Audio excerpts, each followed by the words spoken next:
most to make seeking less.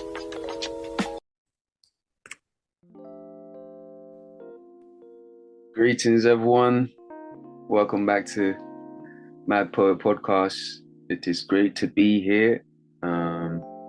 Hope everyone's doing well.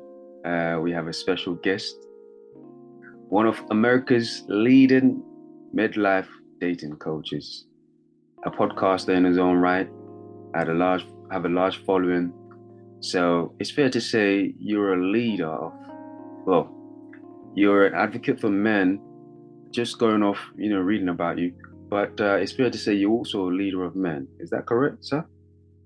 Well, I actually work more with women to help them understand men. However, men are listening to, my work because there's actually a dual benefit.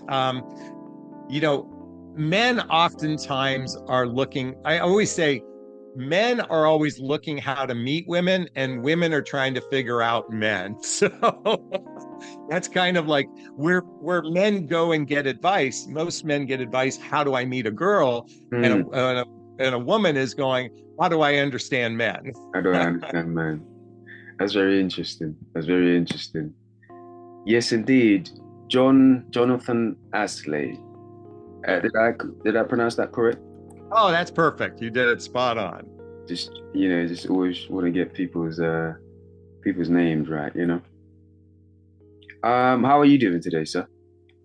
I'm doing good. I'm grateful for an opportunity to share about, the Esther Perel, the author of who wrote the book Mating in Captivity. She said, or at least I believe she coined it. She said the quality of our life is predicated by the quality of our relationships. That's a rough translation of what she said. Yeah. And I'm an advocate for first off, the relationship with yourself is probably the most important relationship you have. And then certainly your romantic relationships, your personal relationships, your family. And so I love having these conversations, particularly in the area of individual empowerment, whether you are a man or a woman. I'm a big advocate for individual empowerment.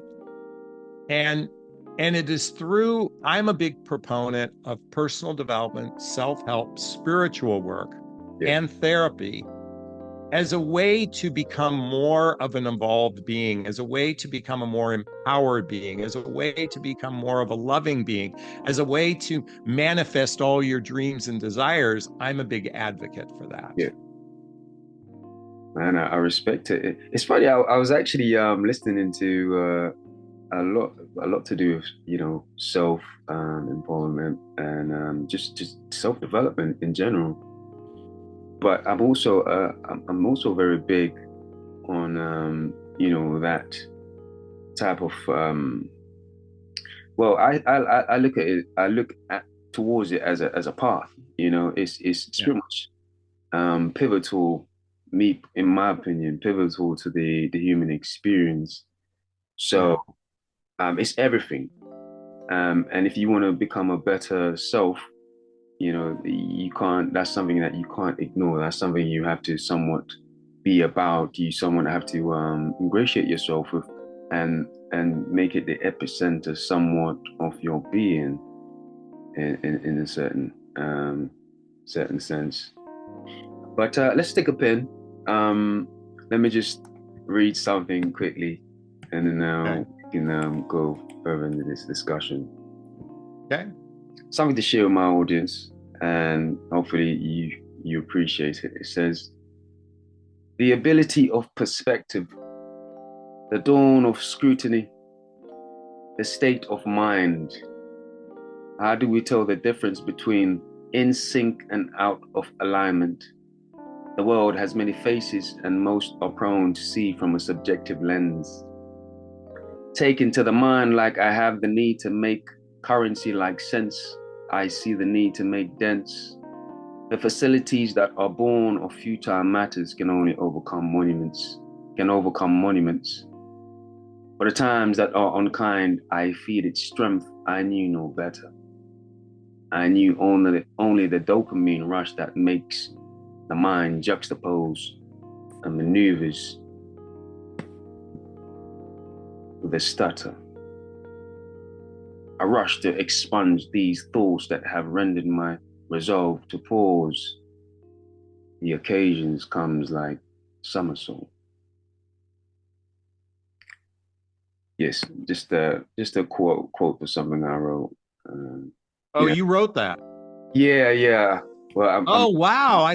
I honestly thought that was I mean, well, you are a famous poet, because I would go that famous, was, but first off, Alex, that was beautiful. And is it okay if I respond to that? I would really like absolutely. to respond to something. Absolutely. So let me tell you what I got out of that. And for those listening, I was differentiating between the person who is introspective, yeah, and takes personal responsibility for their life through self-awareness. So I'm going to repeat that introspective person that takes personal responsibility of life through self-awareness. It's expressing victor consciousness in the face of a society that is victim consciousness based. In other words, our problems are not of our own doing. yeah. And self-awareness, what I got out of that is self-awareness is the recognition of our fears, our insecurities, our emotions, our negative patterns, our limiting beliefs in life. Yeah. That's what self-awareness. And so what I'm just, if I could piggyback on anyone that heard that, when we actually become attuned to our emotions, when we get attuned to our feelings and recognizing to actually be able to identify a feeling, yeah, and then be able to and then to be able to look at that feeling from the objective point of view, from the audience that's looking at the person, and not from that vantage point pointing the finger at everyone else, is what is where we oftentimes falter. But when we can look inward and face those fears, those insecurities, those doubts, those uncertainty, once we've identified it, yeah, it evolves us to a more compassionate human being, a more loving human being, a more intelligent human being. And let me just say this, which you didn't say, but this is the encompassment of this. yeah. Personal development, self-help, spiritual work, therapy is not for the faint of heart. This is a journey. This is a hero's journey, that requires, facing the demons and having a mentor in your life, and overcoming adversity. And guess what? You do this over and over and over again. This just doesn't happen once, and the real mettle of a person is their capacity to face their greatest fears. And so, by the way, Alex, absolutely beautiful. Will you send me a copy of that? Because I want to. Absolutely. Thank you. Absolutely.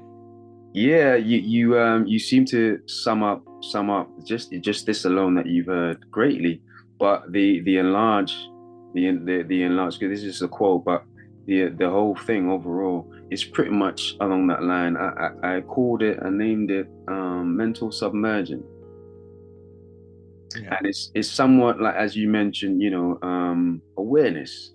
So it's a pretty much quite an introspective piece, but it's written from an inspiration of being aware of oneself, and also the point of you're so aware, but it's inspired by that introspective voice, and also the awareness of oneself when sometimes on this journey you want to actually forget about your problems. You want to dig a hole for yourself and just forget the world, and just for today, not just for today, just forget everything else, and I'm just gonna bury myself in the sand and not worry about anything else. But as you said, there's a discipline that comes with that, where you don't allow yourself to do it, and you just go about doing the work. And so that's where What's interesting. sorry to interrupt. It's interesting because I believe, and I suspect I'm a good 30 years older than you, because you appear to be a young man to me. You know, for your generation, it's got to be radically hard because of the bombardment of social media and access to a variety of information out there that can be so confusing to a young person because it's a lot of noise. And in addition, you know, our capacity to survive in the United States as a young person, you know, making enough income just to live in the area that you were raised in can be a challenge. And there's a lot of emotional struggles younger people go through that I didn't have that same experience growing up. I mean, they used to say television was going to be the death of us, and television is nothing, you know, compared to social media. And so what I'm happy to witness for a lot of younger people is embracing personal development, self-help, and spiritual work or therapy. Unlike my generation, that was all taboo. That was all, there's something wrong with you if you go seek therapy. Why therapy can still feel kind of like a taboo, but what it really is, I believe, is when you go seek professional counsel to work on our fears, our insecurities, our negative patterns, our limiting beliefs in our life, our doubts, it's a healing process. I believe this journey of life is a journey of healing. And so for those that are listening to Alex and for those that are consuming information, and you know, Alex wasn't, you weren't able to write that without being introspective. I mean, it takes a lot of inward looking to write that beautiful poem that you shared with me. And I'm inviting everyone to take a step outside of your comfort zone, take a step outside of that hard thing and just listen to, and I know the hard part is who to listen to, right? Like, who should you be listening to? And I'm gonna shamelessly plug my book for a second. It's called What the Heck is Self-Love Anyway? Not because you should listen to me, but at the end of the book, I list all the resources that I went to. And I only want you to buy, like, you can buy the book and return it the next day. I don't care, just to make a photocopy of the resources and go study those people that I believe are really powerful people to make a difference in your life. Yes, indeed. Yes, indeed. Could you tell us more about the book? Yeah, the book is, okay, so the book was birthed after the loss of my 19-year-old son 6 years ago. If you have the video pointed up, that's a picture of him right there. Sorry to hear that, man. Thank you, I appreciate that. Through my grief, I recognize that we have a choice in life. We can live life and grieve through suffering, or we can grieve through love. And as I started to explore the deeper meaning of love, it occurred to me that we have at least here in the United States, I can't speak for other parts of the world, we have a our number one emotional health issue as an individual is, I'm not good enough, I'm not lovable, I'm not likable. That's kind of the core wound, emotional wound most everybody is feeling. And self-love is like a vaccination to that. It's an antidote to suffering. And it's, by the way, it's not a permanent antidote. In other words, you don't take it once and, you know, you're immune to it. You know, it's a practice. Self-love is a practice of self-worth, self-reliance, self-confidence, self-esteem, self-discipline, self-discovery, self-introspection is all encompassed in the word love. That's why love can sometimes be nebulous, because there are other words to articulate what this is all about, which self-compassion.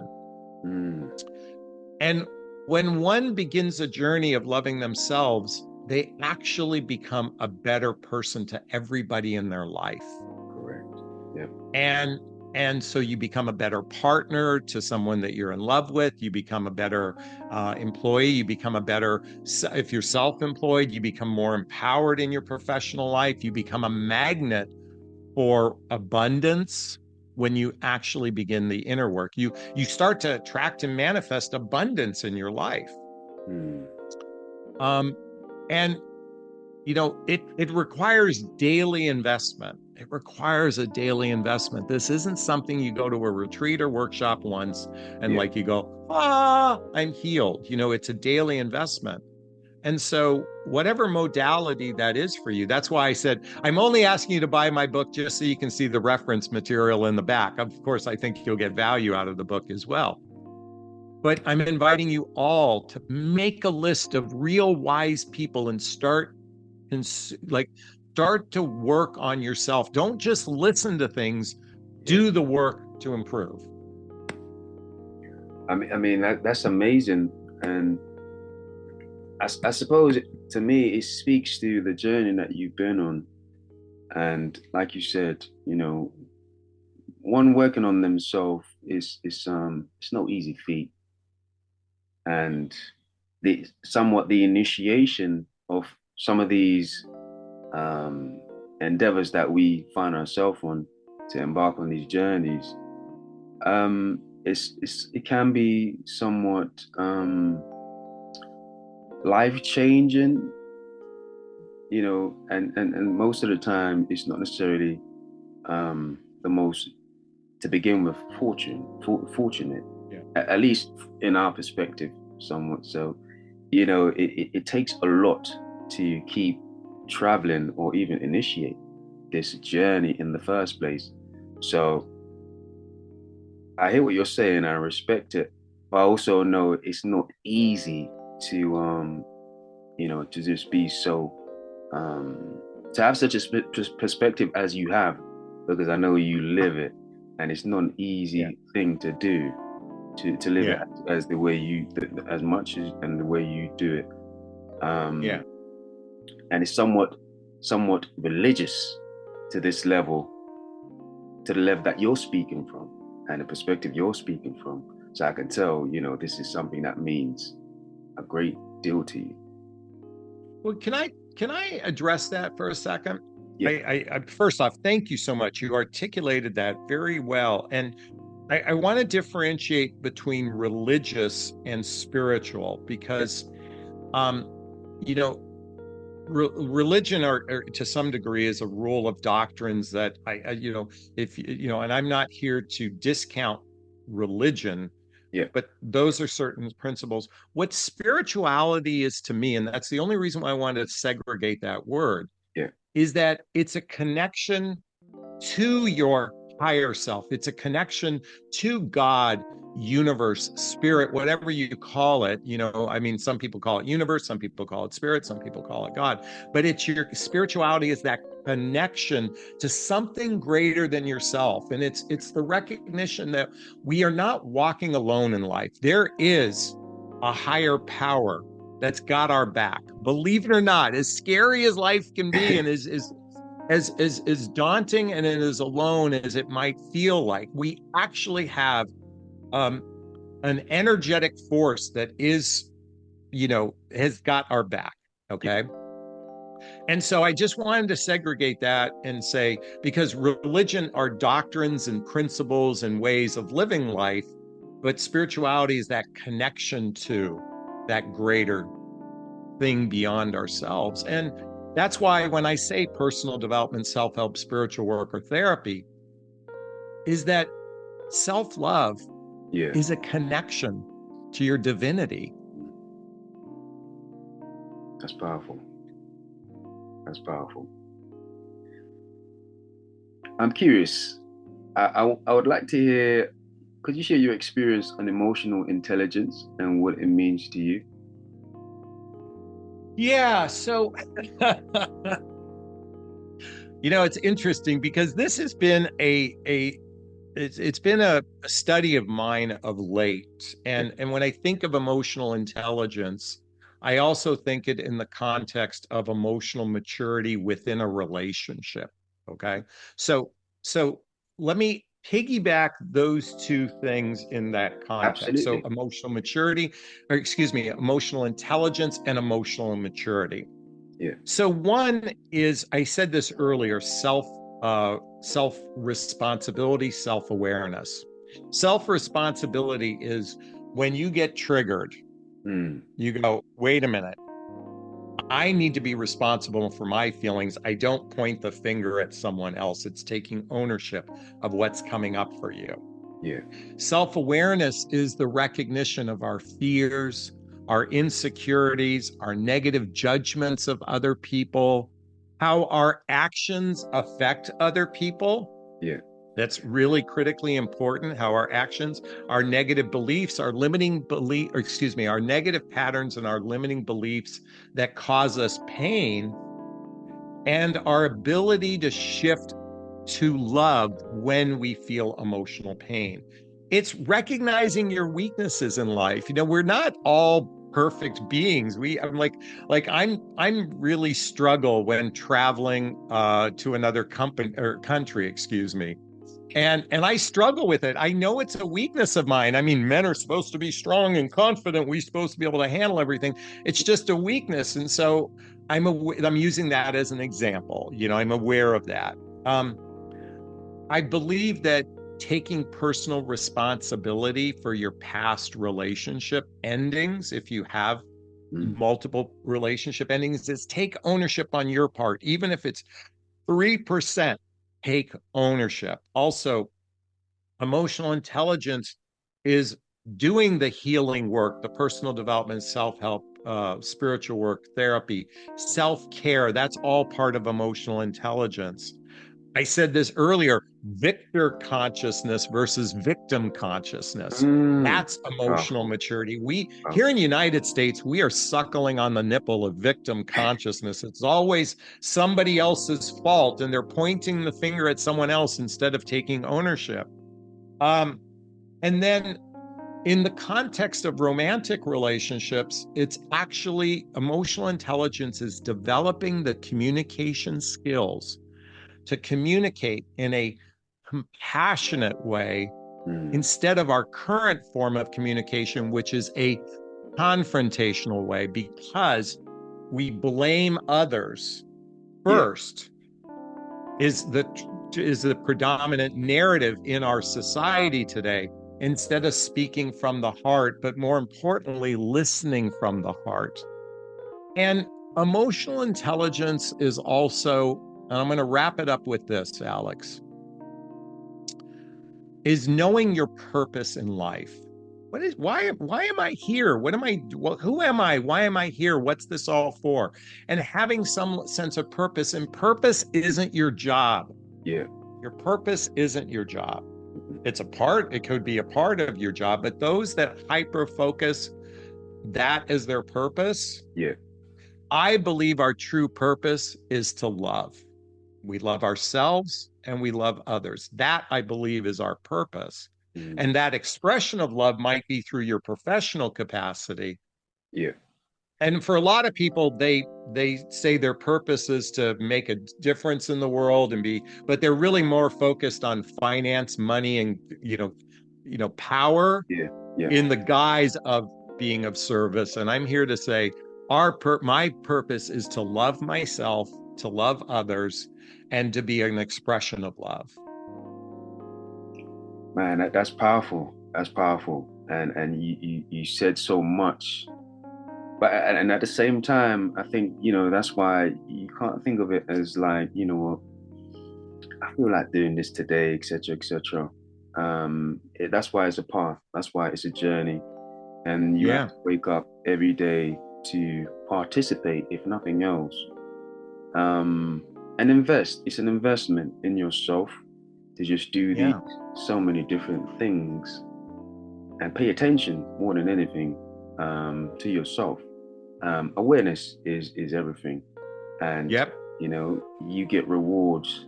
You get rewards for understanding oneself, and so it's interesting. I think, Alex, you know what? I was just thinking of my son for a second. Yeah.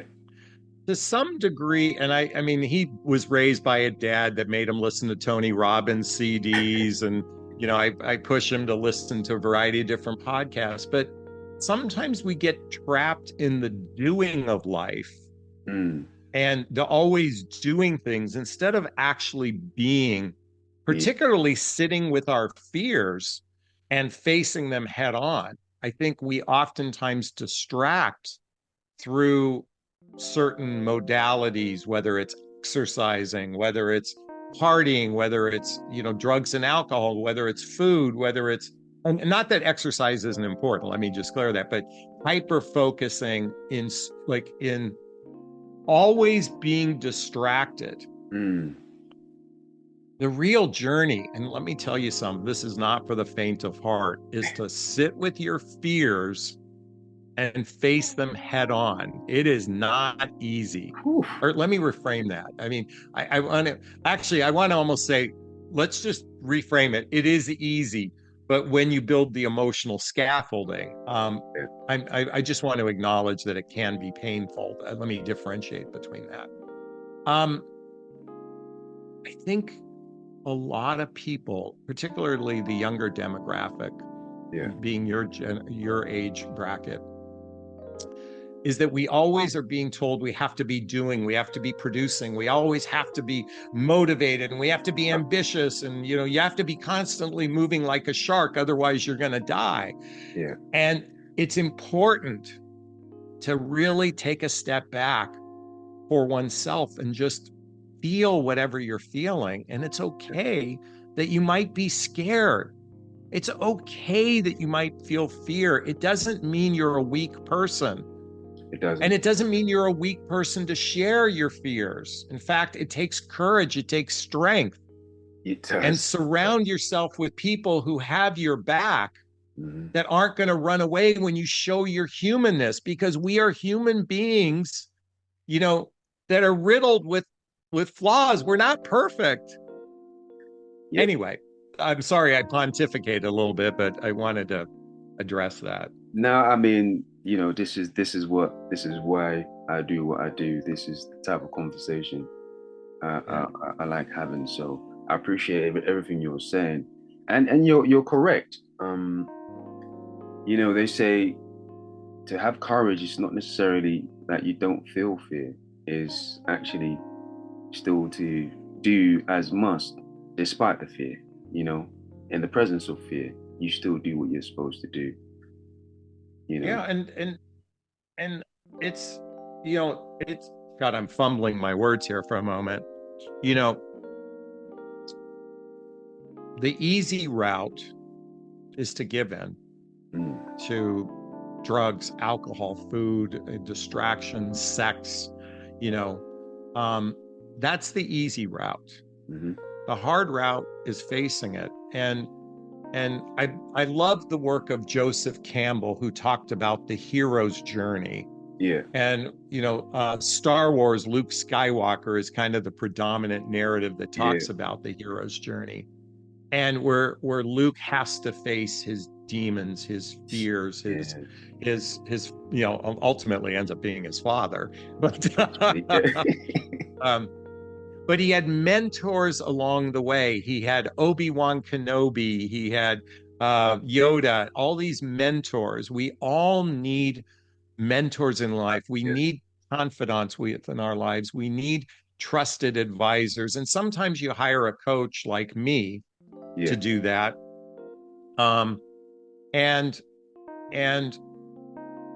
Or you just put the right people in place. Ideally, we have family members that, or dear friends.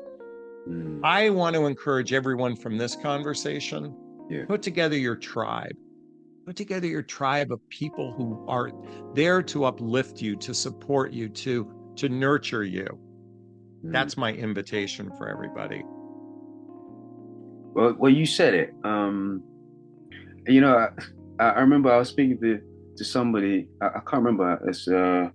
I had a discussion with this guy who was an actor, but essentially what he was trying to say to me was that to get to where he believes that to get to where he was, to get to where he is, being an actor, etc. To get there, he thought the best route was to figure it out, make mistakes, do whatever, etc. And I was pretty much saying, well, if you think about it, if you had a mentor, you wouldn't necessarily have to make all these mistakes. You just had somebody to lead you, and some of these unnecessary situations that you encounter along the way, blockages, walls, doors being slammed in your face, etc., etc. You could somewhat evade and make your journey to being successful at what you do somewhat more efficient. I see Well, the it's same interesting. way what you just said. Go ahead. Well, Sir. it's interesting. And I was just thinking of Yoda. There was a moment where Luke Skywalker is being trained by Yoda. Yeah. And Luke goes against Yoda, goes against the mentorship and the training. And he goes off to go try to rescue and everything. Because, and later he realized, oftentimes we learn through our bad choices. We learn through our mistakes. And that's part of the journey too. The point is Yoda didn't give up on him. He still held space for Luke. And the mentor is there whether you take the advice or you don't take the advice. Yeah. The mentor is there to help you, because if you fall, that person there is going to have your back and say, hey, look, let's get up again. Let's do it this way. Yeah. Life is meant to be experienced. Okay. Yeah. And if somebody is directing the path all along the way, then all you are is a follower, and that may or may not lead to a really happy life, is to be a follower. I don't believe in being a lemming. But at the same time, we have guides, we have angels all around us that are helping us in ways that we can't even fathom. Even when we experience pain, emotional pain, they are all guides for us to find out who we truly are inside. And that's my invitation for everyone. Alex, I have to apologize. I have to run. Is it okay if we wrap up? That's totally fine. Now we don't have much time left either way. So yeah, it would be great to have you on again, because I really enjoy this conversation and what we're speaking about. So I would be honored to come on. You're a very personable young man. I want to acknowledge your depth. I do want a copy of what you read to me, because so please send it to me. Absolutely. And for those listening to Alex, this guy has a depth that I rarely see in younger people. So I hope you put out more poems and more things like you wrote, because it was very powerful, and I want to just acknowledge that. Oh, thanks so much. I really appreciate that. It means a lot coming from you. I can tell you have a lot of knowledge, and of course, you are almost twice my age, so I appreciate that coming from you. Yes, I am primarily a writer, so I'm a poet, and I write stories. So that's primarily what I do. And this platform is an artist platform, and a self-development platform. So I appreciate everything you're saying. The last book I published was called Poetry Vent, and it's somewhat along the line. Well, I suppose you just had a sample of what I did. So this is what I do. But is it on Amazon? Is it on Amazon? Yes, it is. Yes. Okay, then I'm going to go check it out. Do me a favor, send me the name of it one more time. Alex, I've got to run. Is that okay? Absolutely. It's been great having you on, sir. Take care of yourself. Thank you so much. And we'll speak soon. I'll email you. All right. You take care. Thanks so much. I appreciate it. Take care. Bye now. Mind over matter. Overcompensating. Overstatements. Crookedness related. A soul's churn in return. Mental overstimulation. One word. Riveting. It terrors my pilot. Streams that are promised to make seeking less.